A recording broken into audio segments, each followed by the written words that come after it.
English में self realisation. Self realisation का मतलब क्या होता है? हमको ये जानना चाहिए कि मैं कौन हूँ। ठीक है, अगर मैं कहूँ कि मैं संगीता हूँ, क्या ये सही उत्तर है?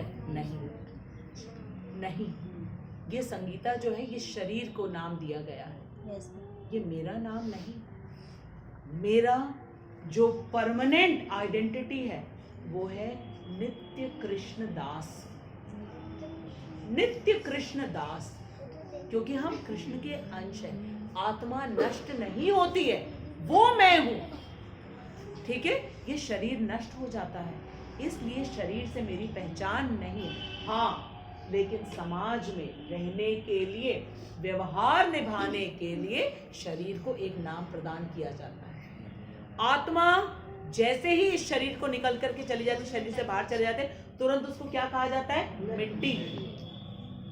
तुरंत मिट्टी कहा जाता है, फिर और उसका नाम खत्म हो जाता है, फिर और उसके नाम से कोई नहीं बुलाता है। लोग कहते हैं मिट्टी आ गई, मिट्टी जा रही है। ठीक है, आ गया समझ में आपको? तो ये शरीर हमारी पहचान नहीं है।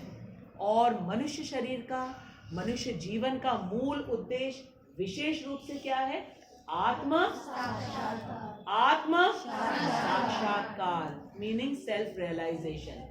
खुद को रियलाइज करना। रियलाइज का मतलब क्या होता है? जानना, अनुभव करना, समझना और पूरी तरीके से, ठीक है, कॉन्फिडेंस होना कि हम कौन हैं। और ये कॉन्फिडेंस जब हो जाता है, देन वी बिकम फियरलेस। कैसे बन जाते हैं fearless? When we come to know कि हम आत्मा है। बताओ जल्दी। अपने आप को जब हम जान जाते हैं कि हम शरीर नहीं, हम आत्मा है, हम फियरलेस कैसे हो जाएंगे? मृत्यु का भय नहीं होगा, क्योंकि आत्मा कृष्ण का अंश है, नित्य है, अविनाशी है, वो अव्यय है वो। ठीक है, और किस श्लोक में बताया है? नैनम छिन्दन्ति शस्त्राणि नैनम दहति पावका न चैनम क्लेदयन्ति आपो न शोषयति मारुता। वो हैं हम। निडर हो जाएंगे और फिर आत्मा को किसके साथ जाकर के मिलना है? कृष्ण के साथ मिलना है, क्योंकि उसका अंश है। और हम कर्म योग पढ़ रहे हैं, कर्म के द्वारा कृष्ण के साथ योग करने का प्रयास कर रहे हैं, कृष्ण के साथ जुड़ने का प्रयास कर रहे हैं। क्योंकि बच्चे तब तक सुरक्षित रहते हैं जब तक माता पिता से जुड़े हुए रहते हैं। माता पिता से अलग हुए असुरक्षित। हमारे शरीर का कोई भी अंग, ठीक है, चाहे वो एक अंगूठा हो, चाहे वो पैर की उंगलियां हो, ठीक है, या एक आंख हो या एक कान हो, जब तक इस शरीर के साथ जुड़ा हुआ है तब तक ये स्वस्थ है। अगर कट गया तो तुरंत वो सड़ने लगता है। ठीक है, तो हम भी सड़ रहे हैं अभी, इसीलिए हमारा जीवन भी सड़ा हुआ जीवन है, बिल्कुल सड़ा हुआ। इसको हेल्दी बनाने के लिए we have to get back to our real source, otherwise संकट आता रहेगा। और भगवत गीता में भगवान क्यों बताते हैं? क्योंकि वो हमारे नित्य माता पिता, नित्य माता पिता। उनको दुख होता है हमारे तकलीफ देख करके, but he can't help it. उन्होंने सब कुछ हमको बता दिया, इसमें ये करो, ये नहीं करो। उसके बाद भी if we do it, that's our choice, then he will punish us definitely. As in this material world, everyone gets punished. Everyone gets punished. और punishment क्या है? आदि दैविक, आदि भौतिक, आध्यात्मिक। आदि दैविक क्या है? आदि दैविक है जब भूकंप आता है, बाढ़ आता है, सूखा पड़ जाता है, ठीक है, वो है आदि दैविक। देवता करते हैं ये। क्यों किया उन्होंने ये? Because we have broken the rules. हमने रूल्स को फॉलो नहीं किया, ठीक है, और उसका असर किसके ऊपर पड़ता है? Only on human beings, only on human beings. ठीक है, ये हो गया आदि दैविक। आदि भौतिक, भौतिक का मतलब है अपने शरीर, ठीक है, या कोई दूसरा शरीर। जैसे मच्छर ने आके काट लिया, मलेरिया हो गया, डेंगू हो गया, हमको कोरोना आ गया, ये हुआ आदि भौतिक। कुछ कर नहीं सकते हैं, कुछ नहीं कर सकते। और ये भी किसको होता है? केवल मनुष्यों को। क्यों भाई, ये भगवान भेदभाव क्यों करते? 84 लाख योनि है, केवल मनुष्यों को पनिश करते हैं। क्योंकि मनुष्य के अंदर उन्होंने बुद्धि दी है कि वो भगवद गीता को पढ़ के समझ के सेल्फ रियलाइजेशन कर सकते हैं, उनको नहीं दी है। हाँ, उनको नहीं दी है, इसलिए उनको ये सारी प्रॉब्लम्स भी नहीं देते, क्योंकि वो भोग योनि है और हम कर्म योनि में हैं। हम कर्म योनि में हैं, ठीक है। तीसरा आध्यात्मिक। आध्यात्मिक मालूम क्या होता है? दुख। कोई हमारे लिए क्या सोच रहा है, इसको हम सोच करके दुखी हो रहे हैं। हमारे कोई क्रिटिसाइज कर रहा है, मेरे पीछे पीछे वो बात करते रहते हैं, ठीक है। आध्यात्मिक दुख, ठीक। और अपने शरीर से जो हमको दुख मिलता है, हमारा गॉल ब्लैडर खराब हो गया, लिवर में प्रॉब्लम आ गई है, किडनी में प्रॉब्लम आ गई, हार्ट में प्रॉब्लम आ गई, ठीक है। ये सारा कुछ आता है आध्यात्मिक, जो अपने शरीर या अपने बुद्धि के द्वारा, ठीक है, वो मेरे को देख करके हंसता है। जब मैं वहां पहुंचू फेस बनाता है, देख करके मुंह फेर लेता है। दुख तो होता ही है ना। ये तीन चीजें, ये तीन ताप होता है हम लोगों को। क्यों? हम ब्रेक करते हैं रूल्स को, ठीक है। अब आगे हम बढ़ते हैं।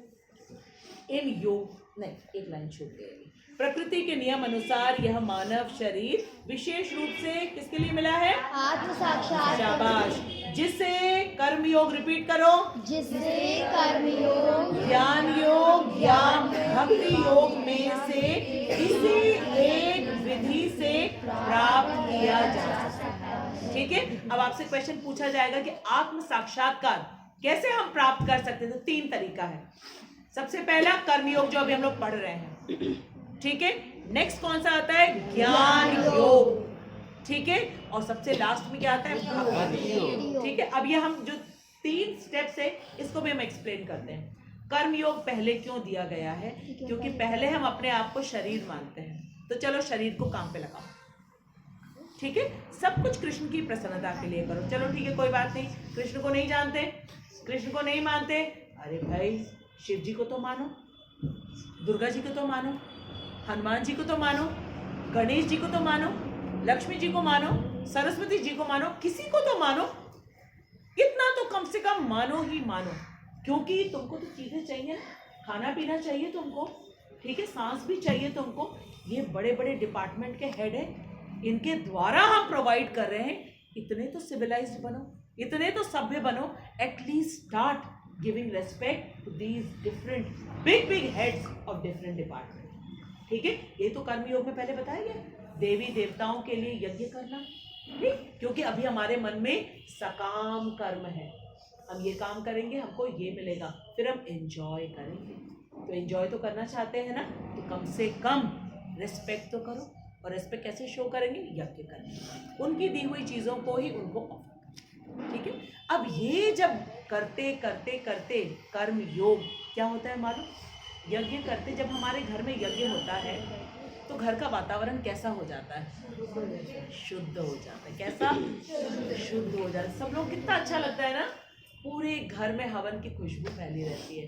भगवान को जो है हमने भोग ऑफर किया है, सब प्रसाद लेते, कितना अच्छा लगता है सब लोग को एक दूसरे को देख करके। सब लोग तेजी से चलते हैं कि कोई ये काम करे, कोई ये काम करे, सब में फुर्ती आ जाती है एकदम से, ठीक है। अब रिद्धि के घर में उस दिन बर्थडे पार्टी था, कितना सुंदर बर्थडे पार्टी, पूरा ऊपर छत इतना सुंदर डेकोरेट किया था, इतना बड़ा छत, बीच में एक बड़ा सा पोल लगाया और वहां से चारों तरफ ऐसे करके बलून्स लगाए, क्रीपर्स लगाया, इतना सुंदर भगवान का आल्टर सजाया, कितना सुंदर। वहां देखते ही मन खुश हो जाता है। तो जब यज्ञ होता है तो हमारा मन, शरीर, सब कुछ खुश हो जाता है। और कर्म योग करने से हमारी आत्मा, जो अभी तक केवल अपनी एंजॉयमेंट की बात सोच रही थी, तो ये दूषित था, गंदा था। और कर्म योग करते करते धीरे धीरे धीरे ये क्लीन हो जाता है, पवित्र हो जाता है, ठीक है। और पवित्र होते ही, ठीक है, क्योंकि हमने देवी देवताओं को ऑफर किया है, तब हमको रियलाइज होने लगता है, धीरे धीरे कृपा मिलती है देवी देवताओं से, और तब रियलाइज होता है कि भगवान है, ये देवी देवता है, ठीक है। और देवी देवता भी किसके अंडर में? भगवान के अंडर में। तो हमारे को ज्ञान योग में हम आ गए, ठीक है। कृष्ण कौन है, हम कौन हैं, हमारे साथ उनका संबंध क्या है, और संबंध जानने के बाद हमारा क्या कर्तव्य है, ये आता है ज्ञान योग। तो सबसे पहला कौन सा योग हुआ? कर्म योग। सेकंड कौन सा हुआ? ज्ञान योग। अब ज्ञान योग करते करते समझते समझते समझते कि वही कृष्ण जो नंद नंदन है, यशोदा नंदन है, वो हम सबके हृदय में बैठे हुए हैं परमात्मा के रूप में। और परमात्मा का क्या स्वरूप है? विष्णु स्वरूप।